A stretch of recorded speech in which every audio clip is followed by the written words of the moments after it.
Good evening, everybody. This is Mike Tedesco of Wrestleview.com.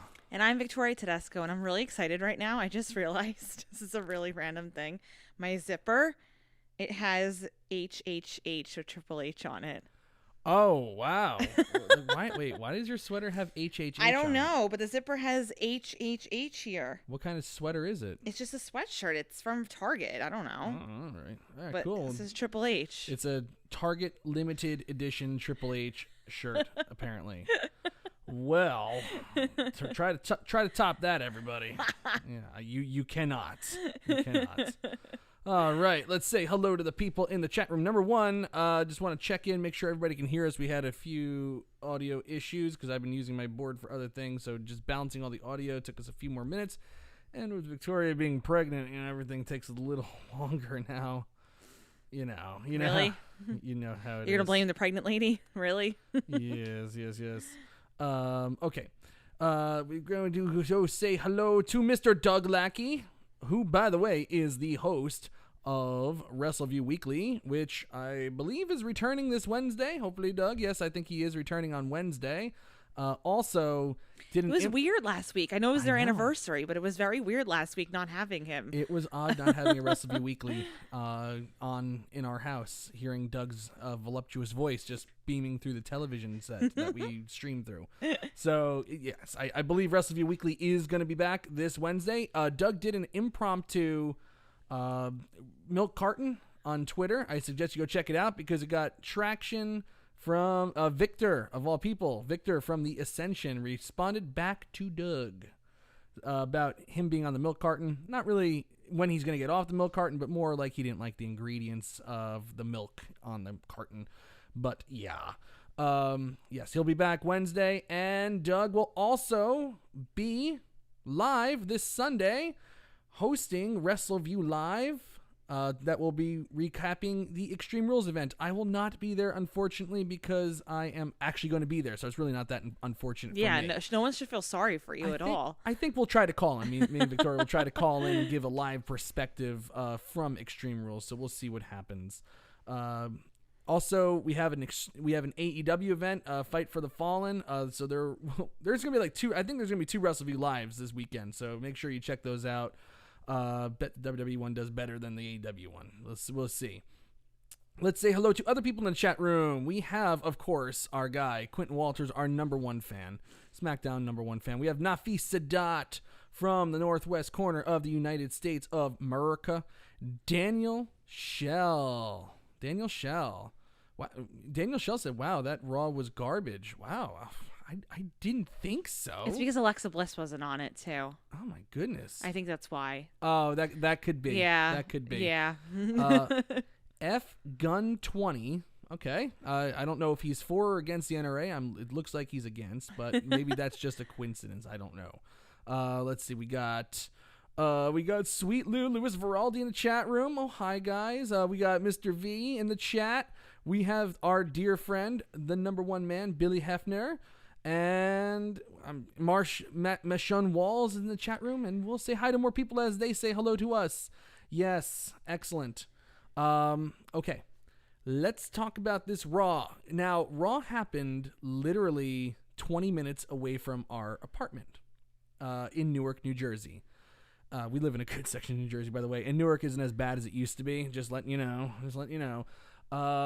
So it killed me not to be there tonight. Oh my goodness. But, as part of my new responsibilities as editor-in-chief, I can't, sometimes I have to prioritize this website over going to an event but this Sunday I'm not doing that. So, we'll figure that out. Let's talk about this Raw though. This was we'll check the Twitters though, see first. Yeah, we'll check the Twitters. Number 1, this is the second Raw under the quote-unquote Paul Heyman regime, even though all the reports state that Heyman is not in full control yet. It's being eased in, and in fact, they're trying to tie up all of the Extreme Rules rivalries heading in, and I'm sure there'll be some leftovers that'll head into SummerSlam as well. So those all have to be tied up, and then the Paul Heyman regime. I would imagine that Paul Heyman will be full-time, ready to go, probably after SummerSlam. I would say the Raw after SummerSlam, you should look for that one to be full of huge changes. But and that'll be when it's needed too, for sure. yeah, you need to have something good going into the fall. For once, it's been years and Raw just tanks in the fall. It just feels like every single time. So, but that's not to say that Paul Heyman's not doing things tonight. I thought the first part of this show had Paul Heyman written all over it. And there were certain segments throughout the night that also felt very Paul Heyman-esque. The one thing that's not feeling Paul Heyman-esque is the random things that they have to do to get to a commercial break during matches. I said, it kind of made the show a little more pointed a few weeks ago. It kind of gave it a better flow. But when you're having to do 2 out of 3 falls matches and you're doing a mixed tag elimination match where it just, we'll talk about that, doesn't really make much sense. It's kind of awkward. If they want to have a match go 2 segments, just do the damn match through the commercial break. And if you want to do this thing where there's no wrestling during commercials, then just make every match 1 segment and come up with different content. Yeah, that's a tough job. So I think they should just go back to doing not every match. Sometimes they're doing like, Bobby Lashley versus Elias goes 2 segments. What? Or 3. No, I don't think it ever went to 3. I hope not. God, that would just be crazy time. But not every match needs to go through a commercial break. You have to be like a main event, for instance. Like the last 2 weeks we had AJ Styles and Ricochet, and those could have easily been 15, 20-minute matches going through a commercial break, and they would have been just fine. But instead, we've had these clunky things where they're inserting these commercial breaks in, and we'll talk about that tonight. But I think there needs to be a happy medium here. I think they were doing too much with the commercial breaks and too many matches going through commercial breaks that just weren't interesting. And yeah, I'm not digging it. What about you? No, I agree. What happens is when you have the 2 out of 3 falls matches, now it's just repetitive. It's like, when you get it in once in a while, but I think when you keep doing something consistently and it just becomes redundant at that point, and it's like, then it's just, there's nothing special about it. So you just have to kind of have a balance of everything else. Making, like you said before, making 1 segment matches, and there's a couple of matches that throughout the night you can have go through commercial breaks, but you just have to really kind of pick and choose what you want to do, and it just requires a lot of thinking, but it's doable for sure. But they haven't quite figured it out yet. This is right now their like quick fix solution to the problem. Yeah. The problem. So I think if you overplay the 2 out of 3 falls matches, like I said, it works in some cases, but every week now. And actually, Billy Hefner and I were talking about this before. Like, Miz is becoming the face of the 2 out of 3 falls match. Oh yeah, and it's just like his thing now. Like, if you have the Miz involved, you're gonna have a 2 out of 3 falls match. Yeah, he's like the poster child for 2 out of 3 he's falls like the matches go. now. He's like the go-to guy. So you can't do that. You really have to kind of like figure out how you can balance these segments a little bit. But it does require work. So hopefully, when Heyman has full control, he'll be able to kind of work out those kinks a little bit more. I think this is just like one of those Vince McMahon edicts that just needs to be forgotten about. Like now, it was a cute little experiment. Yeah, people have complained about the commercial breaks for years, and you know what? This is what people were asking for, and guess what? It's not that good. They got to bring back commercial breaks, not for all matches, but for some. Because it's 2 out of 3 falls, elimination stipulations every week. It's just. Some of them just are mind-numbingly stupid how they even get there. But let's see what everybody thinks about this Raw real quick before we really jump off and start talking about it. And wow, that's actually surprising because I didn't think this way. But it's pretty 2/3 of the people right now are giving it a thumbs down, 67%, an exact 2/3. Yeah, it's crazy. I don't know if I really support that, and maybe my mind will change as we talk about this stuff, but. I thought the first half of the show was pretty darn good.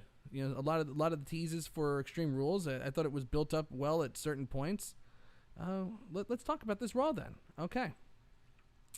So, number one, I can't state enough how refreshing it is for Raw to open up 2 weeks in a row with a match.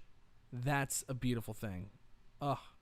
Last week, it was the Falls Count Anywhere match with Braun Strowman and Bobby Lashley. This week, they open up with a mixed tag team elimination match with Becky Lynch and Seth Rollins taking on Andrade and Zelina Vega. That, in and of itself, is a huge change to this show and a welcome change. What say you? Oh, absolutely. I mean, come on. Like, I've been saying for a long time, why can't they just open up Raw with a match? Did it last week. They're doing it again. I wasn't really expecting at first to be into the match show, only because it was a mixed tag. Yeah. So I was like, this is not going to make too much sense, because anybody who gets eliminated, it just becomes a singles match automatically, because you can't have the genders within fighting each other. Yeah, unless you're Mike Kanellis, I guess. But after your breakdown of the match, I'll tell you why I actually supported this. Yeah, okay.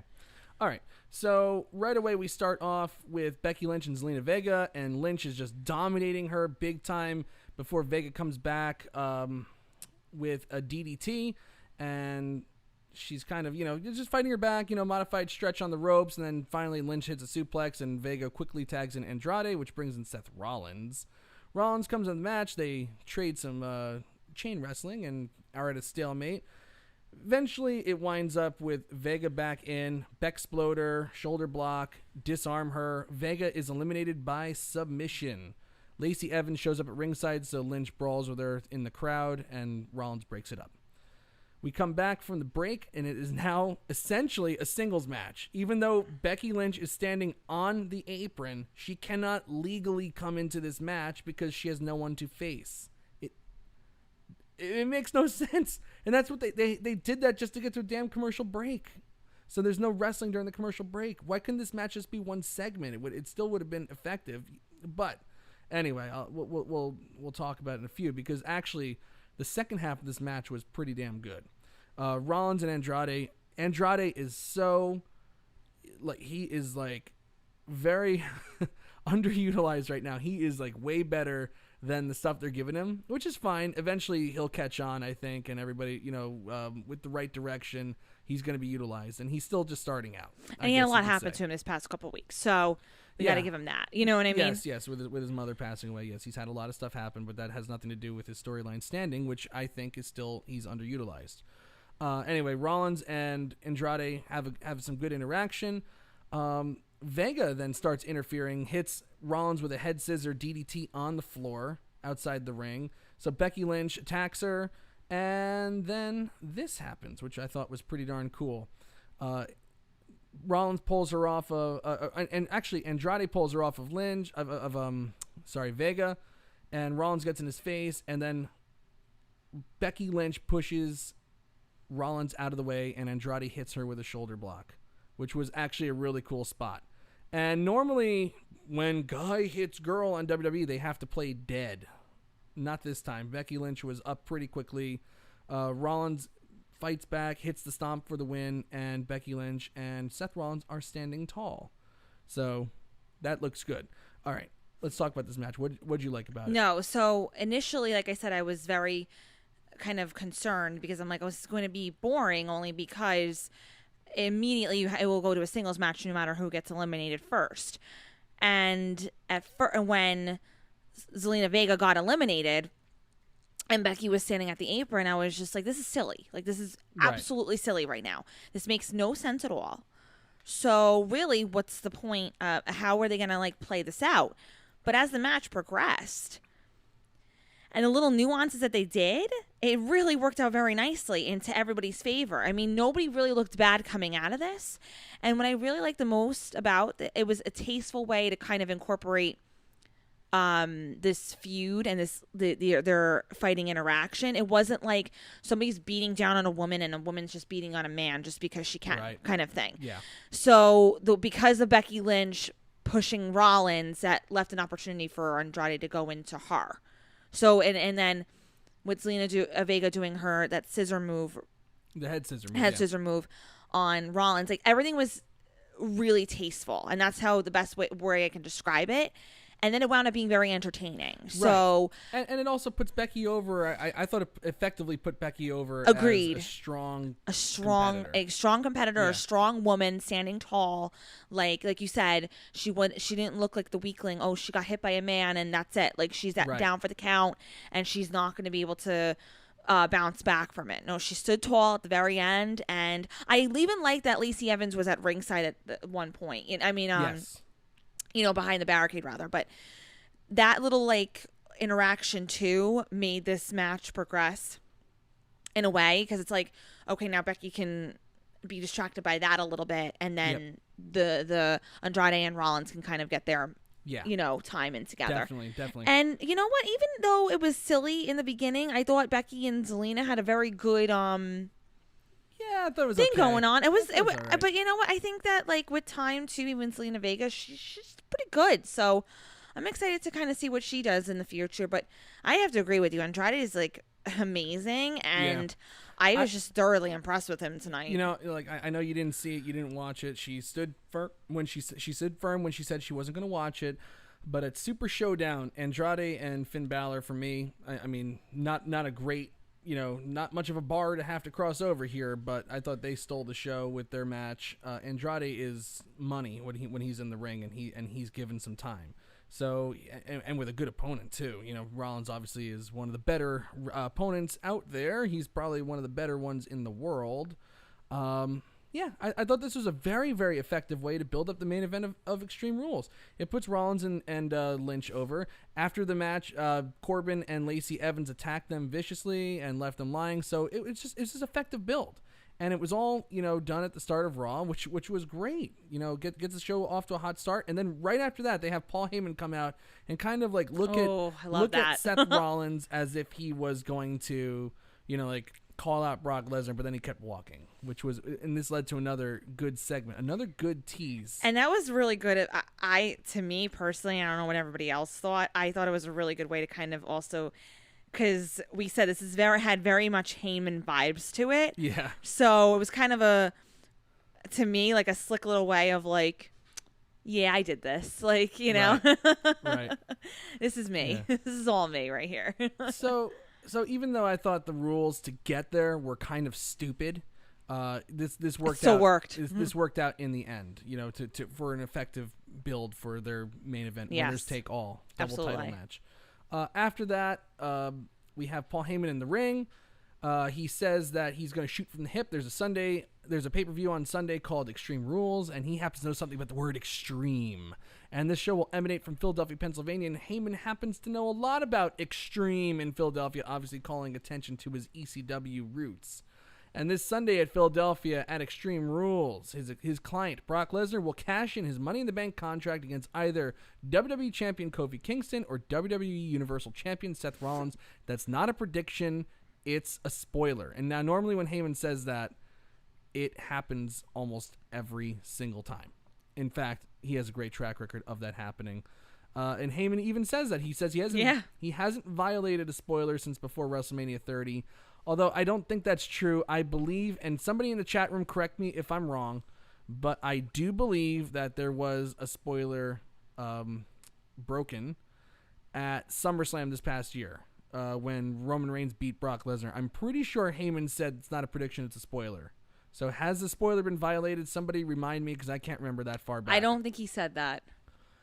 I kind of remember him saying that like in the build, like 2 weeks before the show. I don't remember him saying the specifically spoiler. Yeah. I just have a strong feeling, but then again, you can't go by my brain these days, so actually go and check with the chat room. They'll know better than me. Nafisadat says, yeah, I think Roman's win was a spoiler breaker. So, yeah, he's not being entirely honest there, but then Paul Heyman isn't exactly known for his honesty either.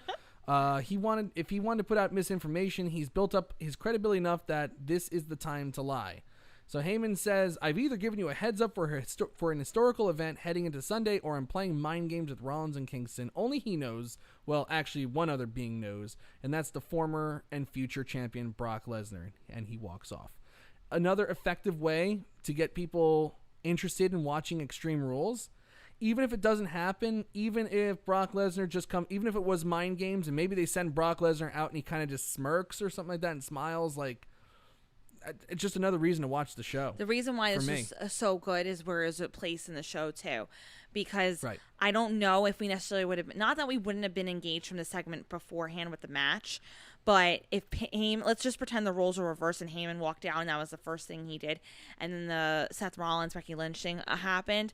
I don't know if necessarily you were gonna get this big, huge kind of like reaction out of both events. So this was very, very strategic on their part to kind of like have him come out and Paul Heyman's money. I mean, he's just so like. I mean, I consider him as a genius when it comes to creative, at least, and his whole rhetoric alone. Well, I always remember Mick Foley always referred to Paul Heyman as like the mad scientist of professional wrestling. You know, he just has so many ideas, and they go so many different directions, and they could be for anything. Like, you know, this Mike and Maria Kanellis stuff. While it's not my tastes, it's definitely a Paul Heyman thing. And, you know, and then he can book a segment, you know, with, you know, Andrade running into Becky Lynch and make it, like, really good. You know, there was some good stuff on the show tonight, which is why I'm still surprised that it has, you know, so many thumbs down. And last week's show wound up with a thumbs up, you know? So, like, it was kind of weird. We'll see what happens, you know? Yes. Anyway. Okay. So we got, they show a great video package for Braun Strowman and Bobby Lashley destroying the stage last week on Raw. And then we go backstage. We see Shane McMahon and Drew McIntyre walking up to a guy pouring garbage in the garbage can. McIntyre says, "I heard you're the best garbage man in the world." And McMahon says he knows something about being the best in the world. The guy's name is Tony. And McMahon asks him how he feels about being Roman Reigns' tag team partner. But Tony doesn't respond. And Shane says he'll let him know. So Shane, basically, they did a lot of segments like this all night with Shane and Drew trying to find an opponent for Roman Reigns. I mean, a tag team partner for Roman Reigns. So, all right, we got a 2 out of 3 falls match: The Miz and the Usos versus Elias and the Revival. And now Victoria is a notorious Misfit, without question. But you had a little criticism of the Miz tonight. You want to share it with everybody? Oh my gosh, he can't dance. I'm sorry, Miz. No. Like, he can't hang with the Usos. Like, because the Usos are just really good dancers. And, I mean, I'm going to sound really bad. He had dad dancing. Like, really bad, like. Do I have dad dancing? You've had dad dancing before the baby. Ooh, yeah. I think I do. I think it's true. No, but it was just like, oh. He just looked silly. I'm like, no, why are you doing this? Yeah, it was like, you know, the Usos came out and they did their Uso penitentiary thing, and like there's Miz in the background, like, yeah, he's like, and I'm like, oh my gosh, I'm like, you can't. Like, what? I'm like, I'm sorry, you can't do that, sweetheart. He's not Thug. Well, it was like when he was with R-Truth when they were tag the teams. Awesome Truth. Oh my gosh, that was actually a good tag team. It was, but he couldn't rap. Like, he had no beat, he had no rhythm, and Truth's out there like rapping and dancing, and then there's just Miz like, you know, like, no. It was. And especially when somebody's like a really good dancer and has really good rhythm, like the Usos, you couldn't hang with them. I'm sorry. No, he couldn't do it. He couldn't do it. Sorry, Daniel Miz. Shell says Miz is awful, so you're gonna have to talk to Daniel. At dancing or just in general? Because if you're saying at dancing, I don't disagree with you. Yeah, I don't know. We don't know. It's a blanket statement. Daniel Shell, confirm, please. Quentin Walters, I love the Miz, but his dancing is worse than Lesnar's Running Man. Okay, so that is the verdict.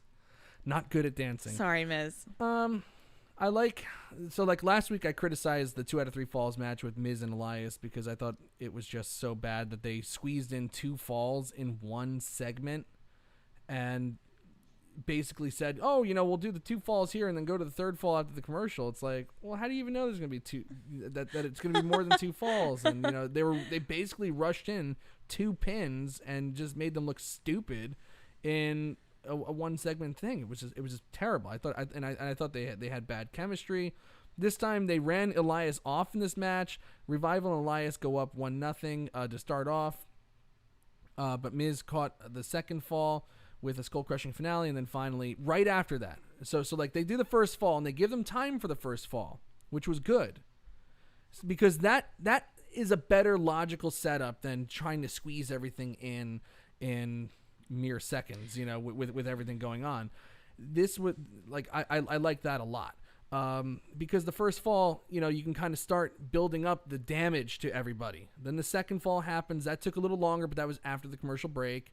And then finally, right after the second fall, the Usos started hitting everybody with double drop kicks. The Revival's still a little stunned, and then they pinned him very quickly for the third fall to win this match 2-1. That's a way, if you're going to do these stupid 2 out of 3 falls matches every week, that's the way you got to set it up. You can't squeeze the first 2 falls in one segment and then make us think that the third fall is going to be something great when the match got off to a horrible start. I like that a lot better. Yeah, no, this worked for me really well tonight because if the way it was very fast paced match, and that's why I really enjoyed it, and the way that the falls did go about really it was much different than last week. Yeah. So, but again, I'll repeat myself like I said before. This is great. This actually worked out really well tonight, but you can't do it every single week. No. And there's only so many old. ways you can do a variety of of these 2 out of 3 falls matches. Right. So that's the one thing they kind of have to if this was almost, I don't even know how you would change it up, but necessarily if you did something like this every month or month and a half, then that makes sense to me. But just in general, to kind of have it be doing this every week, you can't. Let's do it this way: if they do the same type of match next week, it's not going to work, only because you did it the week before. So now it's just repetitive. So yeah, you can't keep doing it. This was great tonight, but you can't do it again next week, and you shouldn't. Right. But they will. Yeah. So I know, and it'll just keep going. Daniel Shell says, by the way, General LOL, love you, Victoria LOL. So yeah. Daniel. Hurtful. Daniel, very hurtful. Daniel, I love you, but we have to have a chat. I've been there, Daniel. I've been there, sir. Message me.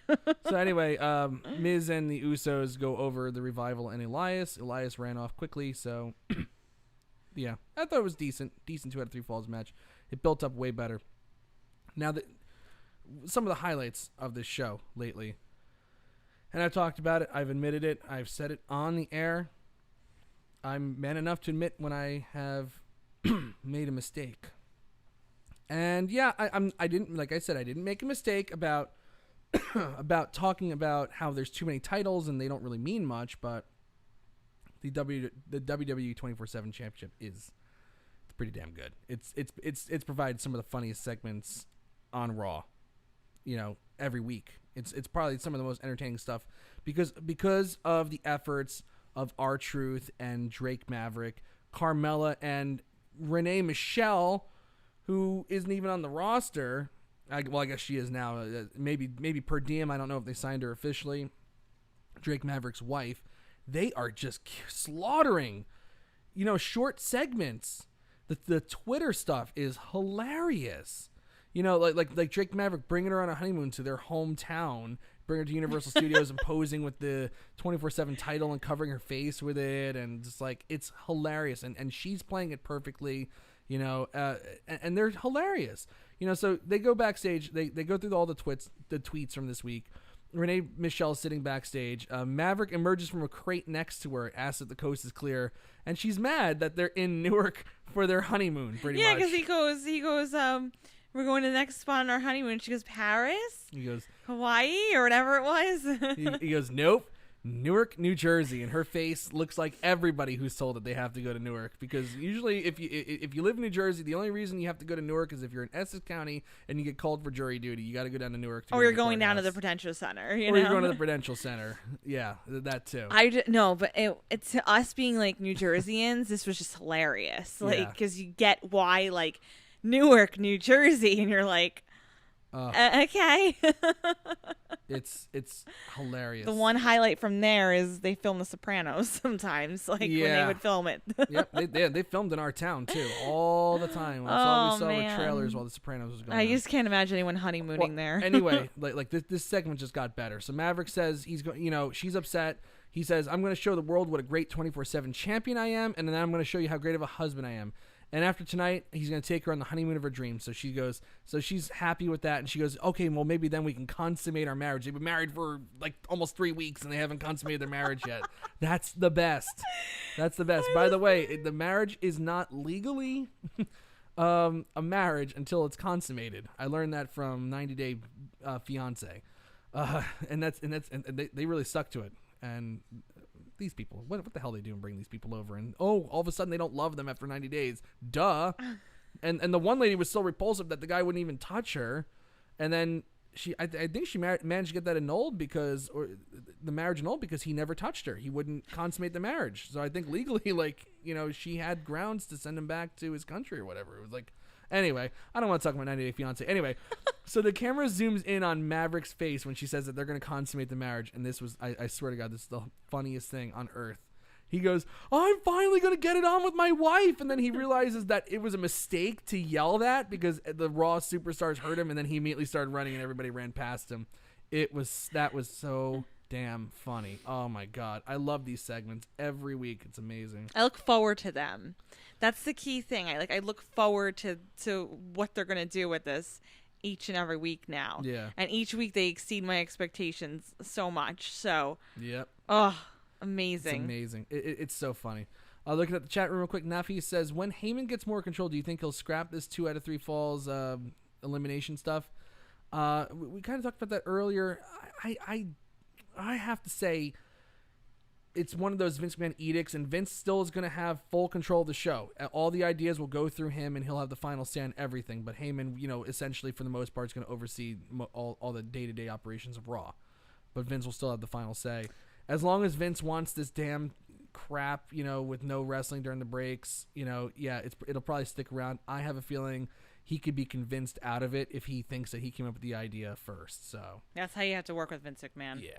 Yeah. So, Mesh and Walls, Baby Tedesco is a 24/7 forever. Yes, I agree. Yes. I agree. Daniel Shell, Baby Tedesco, future 24/7 champion. Daniel Shell working his way back into our hearts now. Oh, I love Daniel. Yeah, Daniel's he's a very nice boy. He's a very sweet boy. What? Anyway, we go backstage again. Shane and Drew are talking with a food vendor. Now Rey Mysterio makes his return from injury. So Mysterio separated his shoulder. 6 weeks ago, he had to relinquish the United States Championship. He said that was one of the most difficult things he ever had to do, but he rehabbed harder and came back hungrier. He beat the doctor's predictions, and he's back and ready to go. And he issues an open challenge, and it's responded by Bobby Lashley.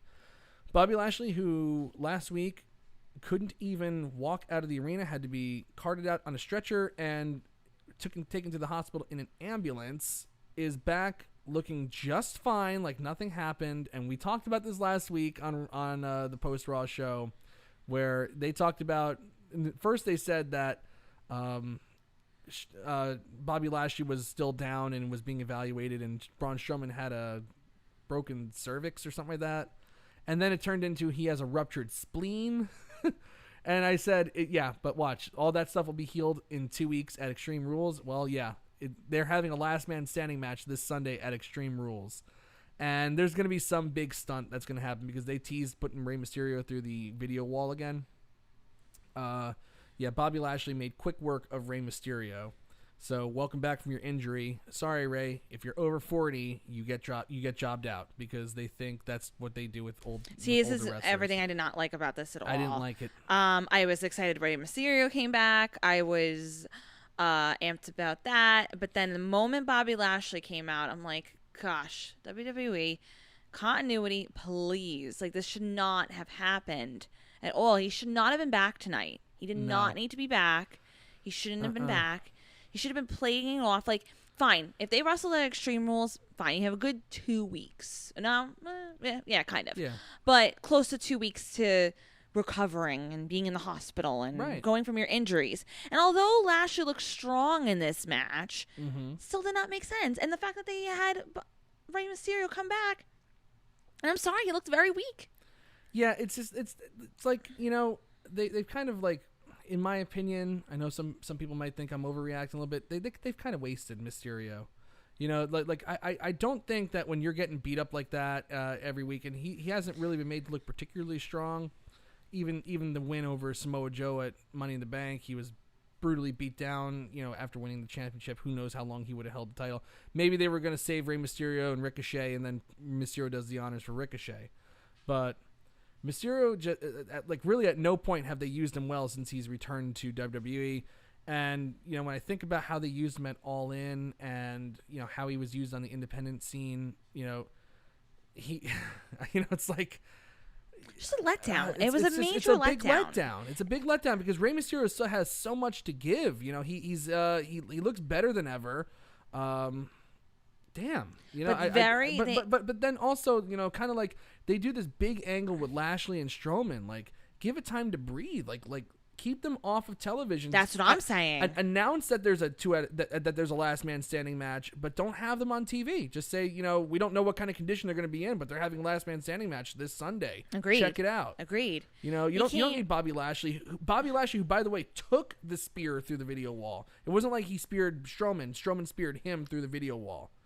How is he the one who's standing? How did Strowman rupture his spleen doing that? I agree with you 100%. It just doesn't make any sense. I thought that was just silly. They couldn't give Rey Mysterio one night to just how about go over on somebody. It didn't have to be anybody necessarily spectacular, and then having Lashley go out there was just really stupid. How about putting Mysterio against one of the guys that was chasing Drake Maverick backstage? Like someone that he could have like a decent match with. Just let him get a little momentum. There's plenty of guys we can have a decent match with tonight. Right. The guy literally came back from a separated shoulder. Like.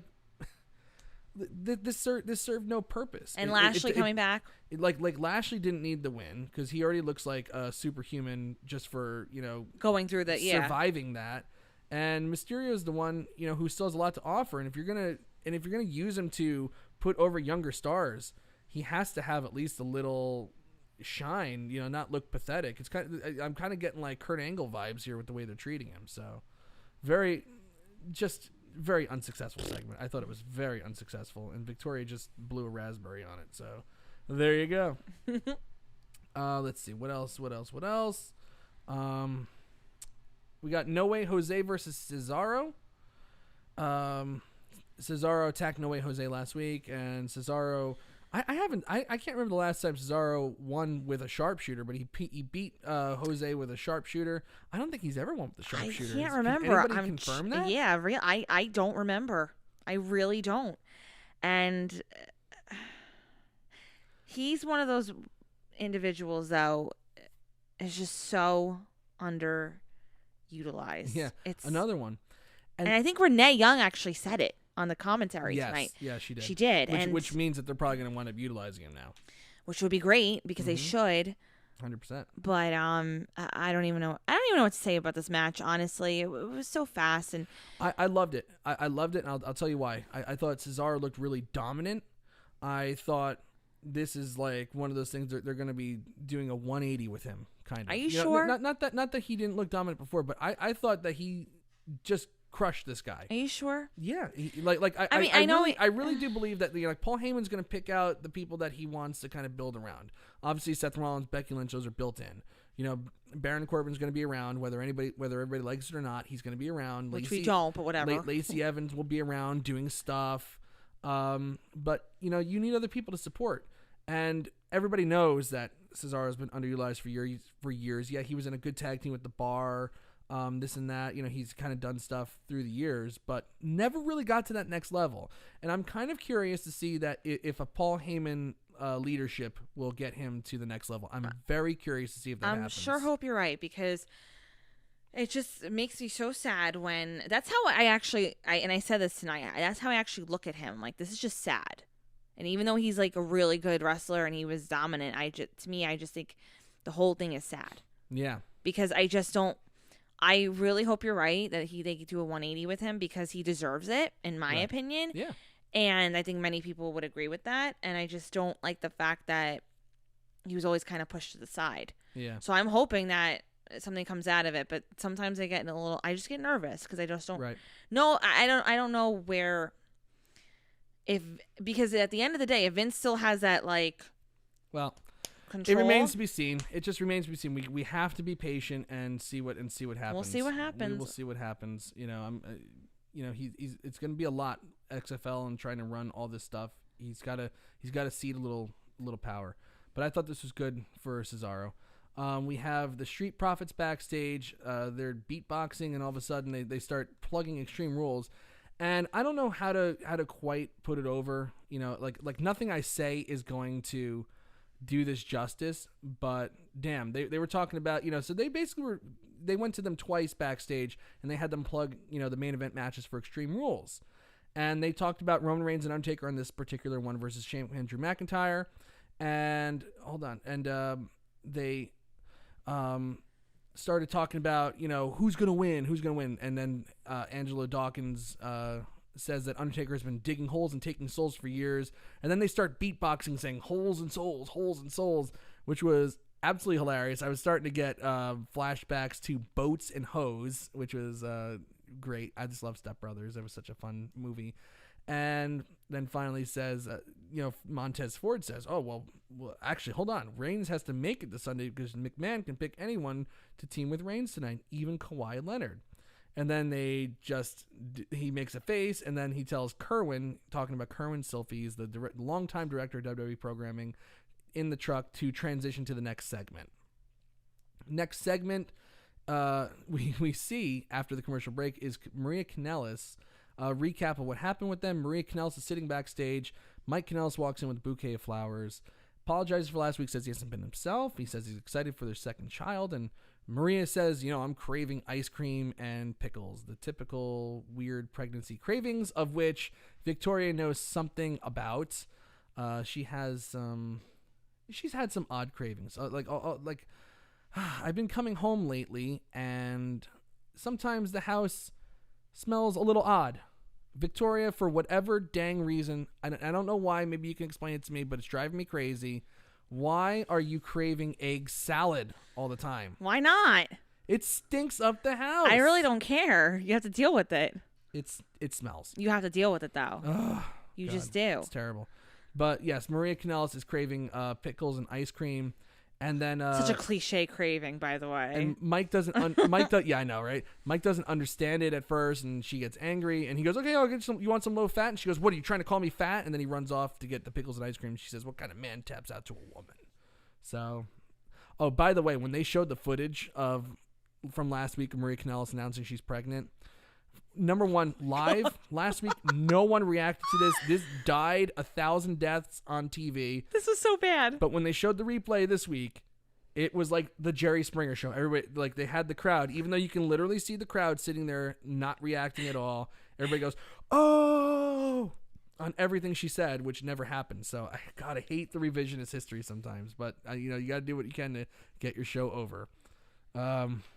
That is so bad. You know what? I didn't like this because I am pregnant, and like I am totally egg salad is like the thing I've been craving the most lately. But like it's just so stereotypical, like pregnant woman, like yeah, like whatever. And it's like no, it's not really how it goes. Like she's so early in her pregnancy, you don't really get the cravings then, and like you know, it's just I know. I don't know. So lame.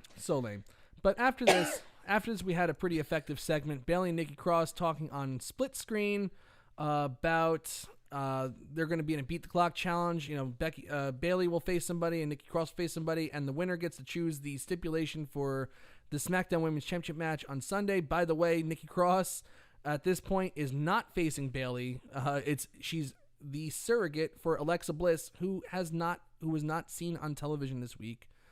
Which startles me that they're, you know, like they've been using Nikki Cross so much. And then, of course, you know, we'll talk about the stipulation. Well, I'll just say right now, Nikki Cross wins the Beat the Clock challenge. And the stipulation is a 2-on-1 handicap match. Nikki Cross and Alexa Bliss taking on Bayley for the SmackDown Women's Championship. It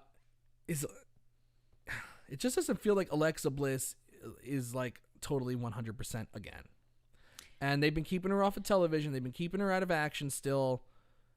Something feels off to me. And it seems like they are going out of their way to protect her big time. I've been saying this for a long time. And it's just odd. Really find that there is something more. And I know she had that, what was that thing she had on the WWE Network recently? WWE 365. 365. And I know that if she was very appreciative of the fact that they're careful with her condition, you know what I mean? Despite the fact that she wants to be back in the ring and wrestling and everything like that. But there's just something going on with her. And I don't know if it's necessarily like that they're protecting. I mean, I don't think she has a concussion again. I don't, because I think if she had one, they would just, call off this match and, figure no something doubt else about out. it. But I just find the whole thing is just there's something weird. It's just, I'm not getting good vibes from her, but I haven't been getting good vibes from this whole thing anyway, just in general, when she was even out and when she did have the concussions and when she wasn't back. And right. I don't know, maybe they're just being really overprotective and they just want to like limit her in ring action. Who knows? I know. I don't know, but yeah, maybe they're trying to just minimize, what she's doing in the ring now. But that how can you? It's gonna be tough to, do smoke and mirrors. Well, what happened last week when she had that literally 2-second match with Carmella? Oh, she got rolled up immediately. Like she just took a roll up. So that wasn't even, nothing happened in that match. No, but there was something that happened. We were like, she had concussions, or maybe it was the week before or something like that. It was at the Stomping Grounds pay-per-view. Okay. When she faced Bayley, and Bayley did the sunset flip that was it then. into the turnbuckles. And I'm like, why would you do a freaking sunset bomb into the turnbuckles? Even though, it's controlled, she knows the bump is coming, but still, it's a little bit of a whiplash, and your head is hitting the damn turnbuckle. But that's what I'm saying. I'm not saying that didn't make anything. any freaking sense at all that they weren't protecting her with that. Right. So that's what I'm saying. I don't think that didn't, obviously, because obviously she would never even been able to do a roll-up last week if that was the case. But the whole thing is like, they're just very, I don't know, maybe they're being protective of her because so many women now have had, or just even in general, superstars have had life, like career-ending injuries, and they just don't want that to happen to her. So maybe that is just the case. It's possible, but I maybe she got shaken up. Maybe it's not a concussion because, like I said, they would have canceled it. But maybe there's some other kind of injury that she's dealing with right now, and she can do the match on Sunday, but she needs to be limited. That's what I'm thinking. It could be something like that. Anyway, they had the split screen. I thought it was pretty effective to kind of tie into a bow the whole entire thing. Let's skip ahead just to get the beat the clock stuff out of the way. Sure. Number one, I thought the crowd sucked on this. They were so disrespectful. They were very disrespectful. Bayley versus Sarah Logan at the start. Sarah Logan is off of Doug's milk carton, by the way, after being on earlier today. Sarah Logan took it to Bayley, and Bayley beat her eventually in 4 minutes and 32 seconds, so that's the time to beat for Nikki Cross. But during this, the crowd was going into business for themselves. It seems to happen every time they're in Newark or in this area. The stupid CM Punk chants come up, and I gotta tell you, it's getting so old. Give up the CM Punk chants. Like these people are such losers that started up, and you know who they are. You can tell what who's gonna be the jerk off in the stands. When you we go to always these sit by events. them too. We always manage to be like somewhere close to their sections. And it's always some kid that thinks that they know everything about wrestling, and that they're going to start a war with AEW and WWE. It's like, give me a break. The CM Punk stuff's got to go. You know what? Normally I'm not like, listen, I'm not I'm not a Bayley fan. I'm not. You know what I mean? But I thought overall, like with her championship, she's been having like a good, reign so far. In general, and she's really not a bad wrestler by any means. No, and I thought they had like a pretty good, connection in the ring, and they were doing a pretty decent job. Like it wasn't the greatest match. I thought Sarah Logan looked great in this. I really did, but because she hasn't been on TV in a while, maybe they just didn't care. No, yeah, but still, that doesn't make sense to me. So for them to be just like blatantly disrespectful, and sometimes I just feel like that's what our crowd does. Sometimes that's just this area. They just love to they have to find something, one match just to be like, oh, we got to get a wave or we got to shout something random, and it's got to be a CM Punk chant. So I just don't think it was fair. I know. Okay, so yeah, it stinks. We have Nikki Cross. She beats the time. She beats Dana Brooke with 1 minute and 50 seconds left. So in 2 minutes and 42 seconds, Nikki Cross wins the match. And she calls Bayley into the ring. She says, "I don't like the way you've been talking about Alexa Bliss. So I'm going to make the SmackDown Women's Championship match on Sunday a 2-on-1 handicap match so I can help Bliss beat you for the title." And Cross tells Bayley to find a friend that she can trust so that friend can slap some sense into Bayley. So Bayley slaps her in the face and hits a belly to belly. Bayley goes to top rope and hits a flying elbow drop. I am very excited to go to Extreme Rules. This is the one thing I am totally not excited about seeing whatsoever, because they basically just told you Sasha Banks is coming back at Extreme Rules. Ugh. I thought she would just go away. I thought she was just going to like ride off into the sunset and go somewhere else. Please. Oh, God. Hopefully she learned something while she's been off. Sulking. Oh, we lost the women's tag team championships and I'm not being utilized. She didn't learn anything. I hope she gets booed out of the building when she returns. She is the everything that's wrong with professional wrestling now. These people that are just so into themselves and take the business like super deadly serious. It's like, yeah, wins and losses mean something, but like, not to like your actual life.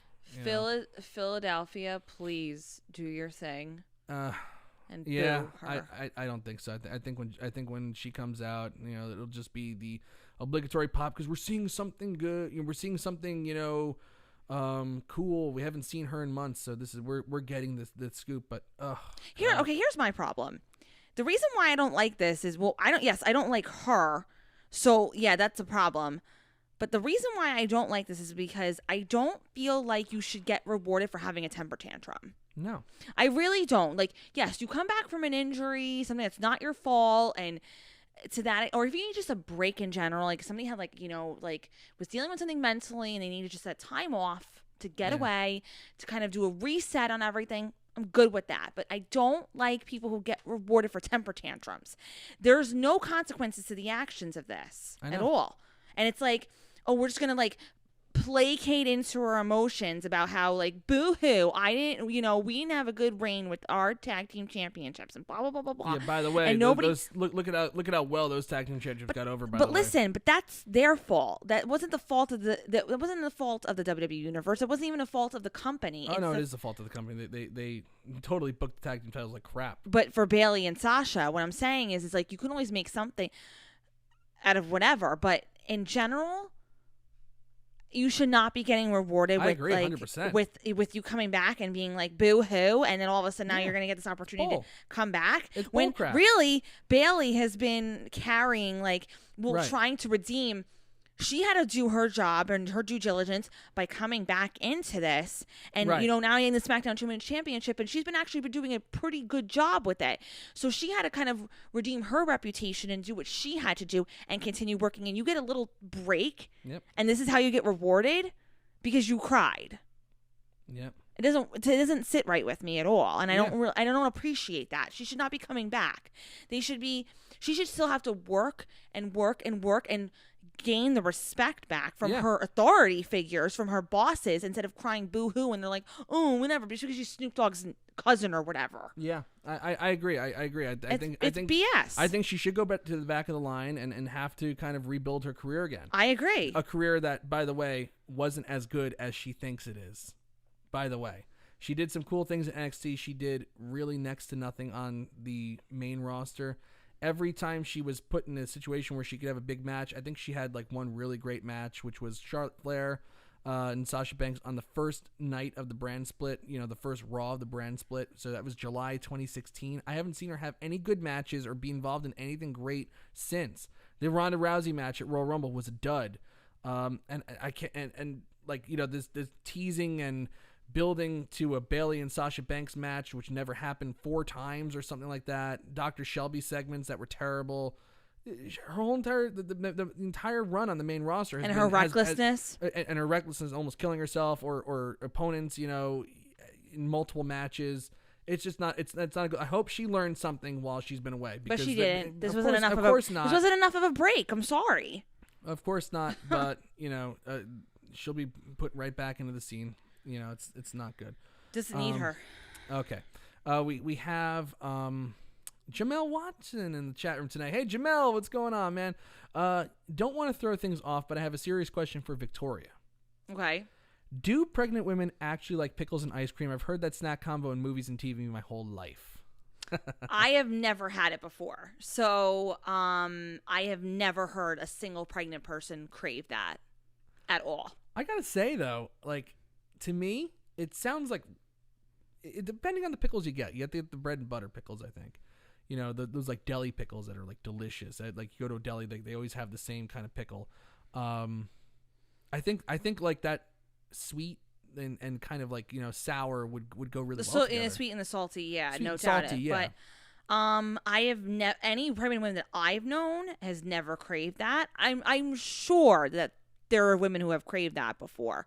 But me personally and other women that I know, there's a lot of women that I know we just crave more. Like anything that we did enjoy before, we're like, we really, really want more of that. I mean, I haven't really had egg salad in a long time, so that was kind of random that I really wanted that back into my diet. But yeah, and I haven't done the whole but there are women like at 3 a.m, they're like, you need to get me pizza now. Right. I haven't done that to Mike, but I do get pretty hangry when I'm hungry, and he's like, okay. But no, yeah, I haven't. That's like just a very stereotypical pickles and ice cream. I know.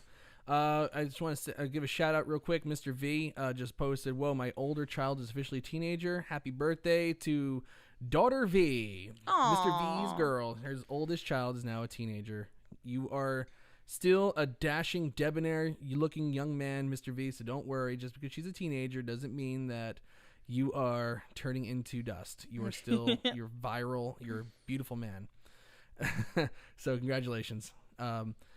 We got now we're going to go backwards. We're going to try to speed through this a little quicker because we're running long here. The Viking Raiders versus Colin Justin and Devin Justin. Viking Raiders kill these guys. I need to see the Viking Raiders kill people more often. Yeah.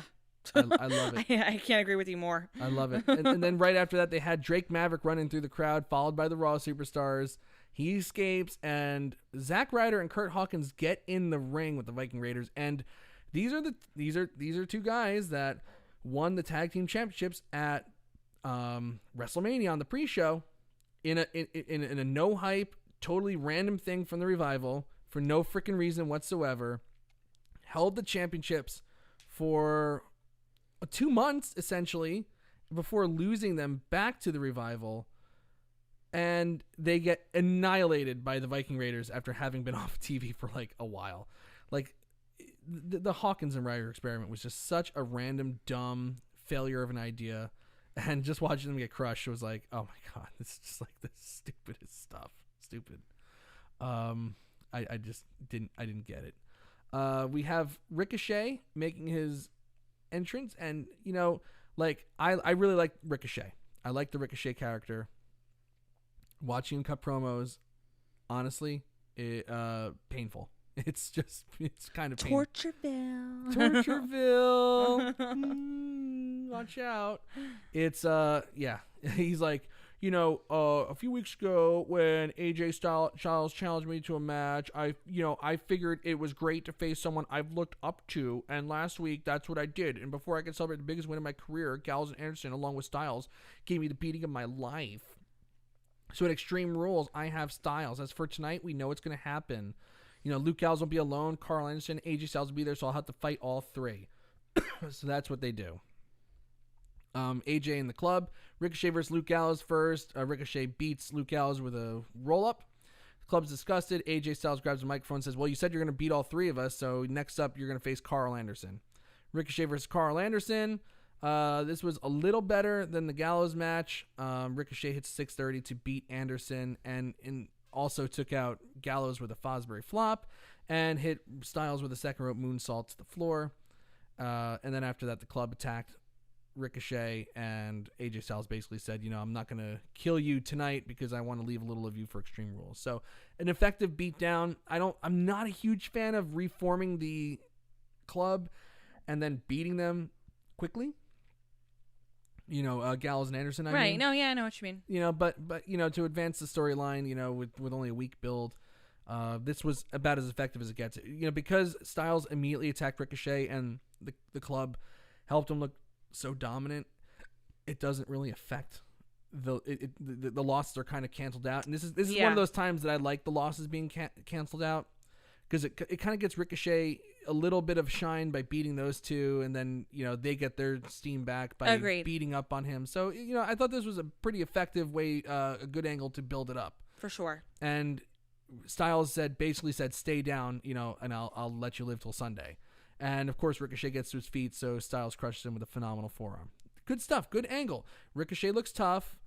He beat Gallows and Anderson. Anderson, Gallows got their heat back by showing what they can do as AJ sidekicks. It's a good reformation of the club. Absolutely. Yeah. And that's one match I am damn excited to see. Jamel Watson, Ricochet seriously needs a new finisher in the 630. His neck and back are going to be wrecked sooner or later. I agree. You said that before. I remember. I've been saying that forever. And I couldn't believe that he was going to the top rope and hitting Anderson with a 630 tonight, in these random matches. I think they need to get the Codebreaker over as his finisher. He's used it a few times, but not enough to really get that thing over. Yeah. So you want to establish that finisher. For sure. Use it. Let him use it. Let him use it to beat people on TV. Sure. Not the 630. It's too much. Okay, we go backstage. Renee Michelle is sitting around looking sad, and all of a sudden, Drake Maverick runs up to her and says he survived the night as 24/7 champion. And all of a sudden, R-Truth emerges from the crate that she's sitting on, and Carmella's in the crate next to him. And R-Truth stares at Maverick, and he goes, "Hornswoggle, that's my baby!" And then Carmella tells him to get him, and then the referee jumps on R-Truth's back, and they chase Drake Maverick. No resolution to this, but I imagine the tweets are going to be hilarious this week. Oh my god, this stuff is so much fun. My favorite, by far. Yeah, no doubt. This was great.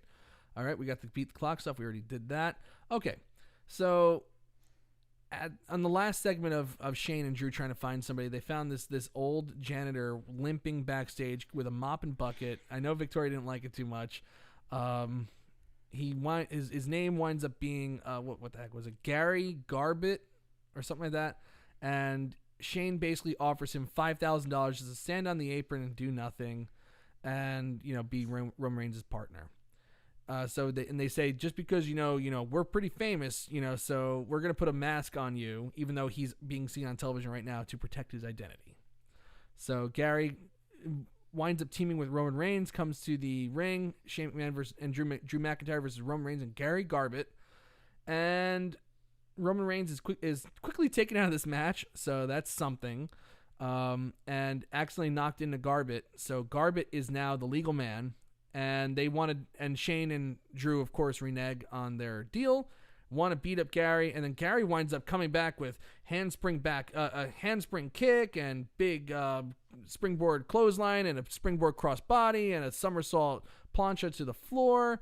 So he really surprised them, but still Drew McIntyre hits the Claymore kick. Shane McMahon, Drew McIntyre win, and it's revealed that it's Cedric Alexander, who, by the way, on that Claymore kick may have lost a tooth because he was bleeding from the mouth.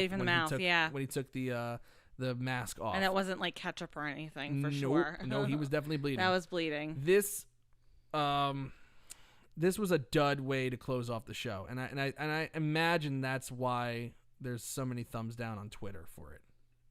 Yeah, and I agree with you. This is probably where like a lot of the thumbs down came from. I didn't mind the fact that they had an individual like random coming in and being, obviously we knew that's what was going to happen. Yeah. And I didn't even mind Cedric Alexander being the individual who was under the mask. That was really good, and he looked very crisp. He looked very sharp. His moves, but there's a different way of showing the extremity between like a man limping and then all of a sudden like it's not obviously the same man who they were portraying to be in the ring.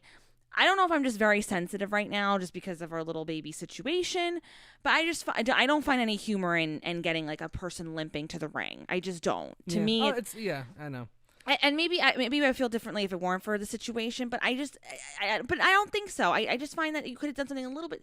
You could have still had a random person backstage and have it be effective and whatever. Like, but this whole thing just didn't sit right with me. Again, it was kind of, I thought it was a little insensitive, and I thought it was just dumb.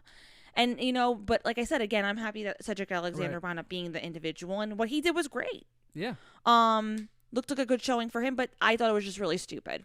Yeah. It just, to me, it didn't really get me excited to see, the match, and the fact that Undertaker wasn't there tonight kind of just like, there was like no real resolution to this. Roman Reigns winds up on the losing team, and it was just a weak build. It's flat. It was very flat, very flat. I think that's the best way to put it, actually. I can't put it any better than that.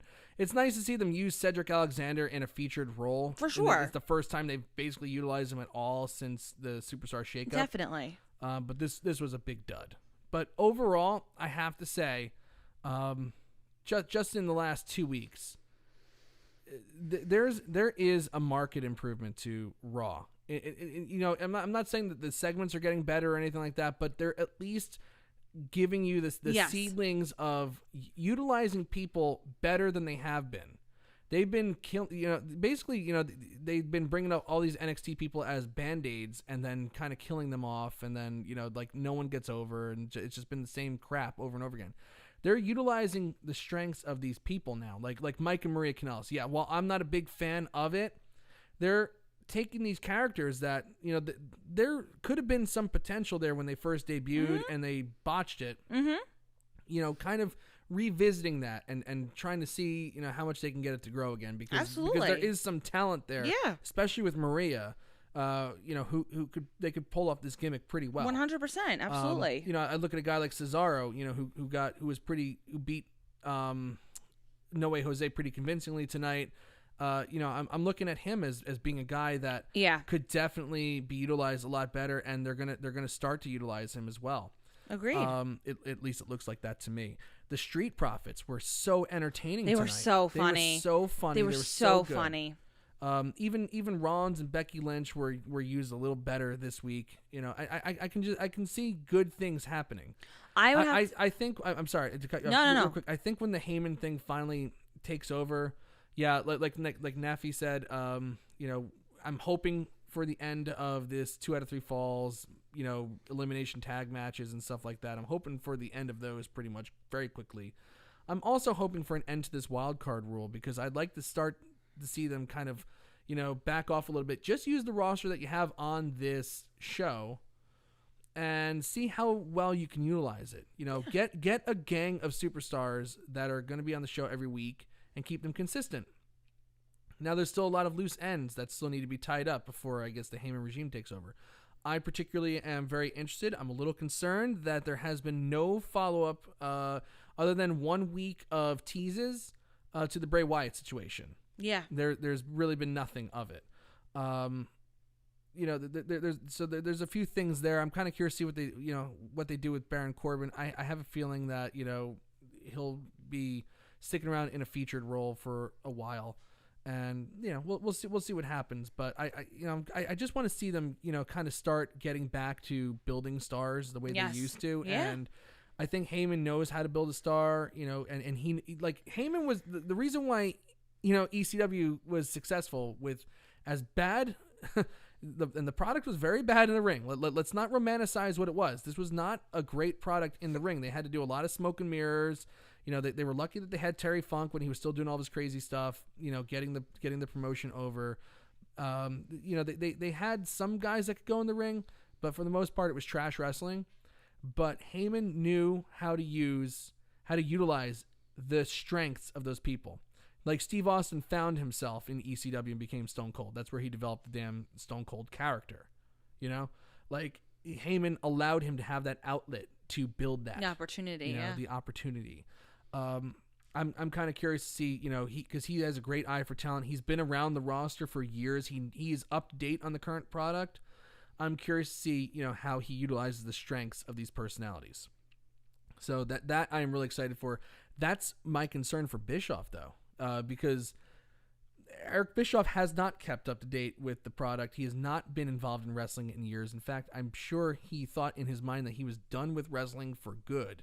I'm very curious to see what happens with SmackDown, and that that's why I'm thinking you just kind of need to end this wild card thing, because you need to now just concentrate on the people that you have under your purview.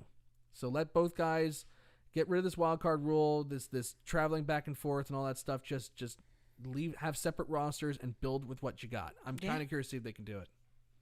I think everything you said was very well put, and I couldn't agree with you more, honestly. It makes sense to me, as far as like the whole Bischoff thing, and with Heyman, if things are already progressing pretty nicely. So with him having full control at one point, it eventually it's going to be great. And again, everything has to run through Vince, but I really do. I think that Vince is finally at the point where he knows that the product is in need of an overhaul. The format is pretty stale, and there's really not much you can do to spice up wrestling in and of itself. I think we've seen just about every single crazy thing that you could possibly see. Right. In No, wrestling. that's a good point. So you have to kind of just, in a sense, almost reinvent the wheel to get it exciting again. Because you can't, like, how many different match types can you come up with and all that stuff. Heyman was gimmicky when he was running SmackDown, but there's some potential here. 100%. Jamel Watson, there were some gems who could go. He was talking about the SmackDown when Heyman was running in 2003, 2004. Eddie Guerrero, Baby Rey Mysterio, Stinko Malenko, Jericho, He Who Shall Not Be Named, which was I know. Jerry Lynn. Yeah. Oh no, I'm sorry. He's talking about ECW. Yeah, there were some gems. There definitely were some gems. Even young Taz was great. Sabu, the definition of trash wrestler, was made into a mythical icon in ECW. Heyman did a great job putting that guy over, building that gimmick into like what it became. Like even look at a guy like Mick Foley who reinvented himself in ECW again and got noticed by WWF. And was signed, launched his career. Rob Van Dam. There was a lot of people, great people there. So, Paul. I'm excited to see what happens with Paul Heyman. I guess that's essentially what I'm just trying to say. Overall, I think this is a great show. I like I said, there was a couple things that I could do without for sure. Was not pleased with and everything else, but I can't give the show a thumbs down. I just can't. I can't give the show a thumbs down either. I didn't like the main event, but that's not enough for me to say no. This is a bad show. I have come to the point now I could put the main event aside and look at it overall at this point. That's just me personally, but there's a lot of people who the beginning of the show and the end of the show, that's the make or break. Right. Chat room, what'd you think? Tell us what you thought of the show. Give it a thumbs up or a thumbs down while I show the Twitters. What did Twitter think of this show? I think they must be listening because it's down to 59% thumbs down. So it's moving up closer to thumbs up. I think as people reconsider the show, maybe they're starting to like it a little more. But yeah, as I talked about the show, I can't say that it was bad. You're not gonna get a thumbs down on me. Quentin, I'll give Raw 69 thumbs down. Billy gives it a thumbs up. Daniel Shell, thumbs down. Nafis, you've changed my mind, Mike. I would vote it a thumbs up now. All right, good, excellent. That's very, very makes me very happy. That is nice. That I'm able to make people see some goodness in the show. And meanwhile, I like for weeks I've been harping on how bad the show has been. Like now I'm trying to convince people it's a good show. So go figure. Jamel Watson, thumbs up, not a bad show. Ending was bland, but overall I enjoyed it. Yep. Sometimes the show is like, with a 3-hour show and there's so much content, it's almost like a variety show sometimes. The last thing you see shouldn't tie it up. Shouldn't tie into a bow how you feel about it. I think if there was more, like I always try to weigh more good than bad, and most of the time I think there's more bad than good. So when I thought this was a very healthy mix of good stuff. So what you give it a thumbs up, Victoria? Yes, I did. Yes. All right, cool. Well, we're going to be at Extreme Rules in Philadelphia on Sunday, and I got to say this card looks super, super stacked. I am super excited about this card. Other than the Sasha Banks thing coming back, like I am not excited for that. I am excited, about the potential of seeing Brock Lesnar. I bought these tickets under no circumstance that I think there was going to be an idea that I would see Brock Lesnar at the show. So just the potential gets me even more excited, but I did not buy these tickets thinking about Brock Lesnar. So that's good. That's a plus. It is a plus. Aleister Black, Randy Orton match potential. That sounds really good to me. Ricochet, AJ Styles sounds great to me. Kingston and Samoa Joe should be Kofi Kingston's first great match as WWE champion, which excites me. What match are you most looking forward to? That's a good question. I haven't really thought about it. The Ricochet. I would say the Ricochet and the AJ Styles probably. Right. I'm actually, it's crazy I say this. I'm actually looking forward to Reigns and The Undertaker versus Shane and Drew McIntyre. even though I've seen The Undertaker a million times, and in fact, lately, every time I see him, he just looks, it just is very sad to see. I still get excited to see The Undertaker live. You can't help it, you know? I think it's just everything, what he represents. And for whatever reason, we seem to catch Undertaker live a lot. So we've seen a lot of great moments with Undertaker. I can't complain about that. Yeah, I can't complain about it either. But everybody in the chat room is already wishing us good night. Yeah, because usually it's where we wrap up the show. We're talking a little more, but we appreciate that. No, I'm very tired, so I appreciate it. Victoria, we got to get going here. Daniel Shell, thoughts and prayers for you going to Philadelphia. Nafis. Okay, we got to do this for Nafis. It'd be awesome if Victoria could capture Mike's live reaction to Sasha's entrance. Oh, I could definitely do that. Yeah, we can make that happen. I can definitely do that. Absolutely. And we basically have one more week of our extreme last name. So Jamel Watson says good night to Dexco family. Have a great week and enjoy Extreme Rules. Thank you, everybody. Well, we hope you have a great week. Enjoy Extreme Rules. We'll actually be back Saturday night for Wrestleview Live for the AEW Fight for the Fallen. I think we're going to be doing a show. Make sure you check Doug Lackey out on Wrestleview Weekly on Wednesday. And after that, make sure that you check out Wrestleview Live on Sunday. Doug Lackey and Roy Nemmer, and we're going to try to call in and give you a live perspective from the show as well. And then we'll be back next Monday for the Post-Raw show. Hope everybody has a great week, and we'll be talking to you very, very soon. Bye, everyone. Have a good one.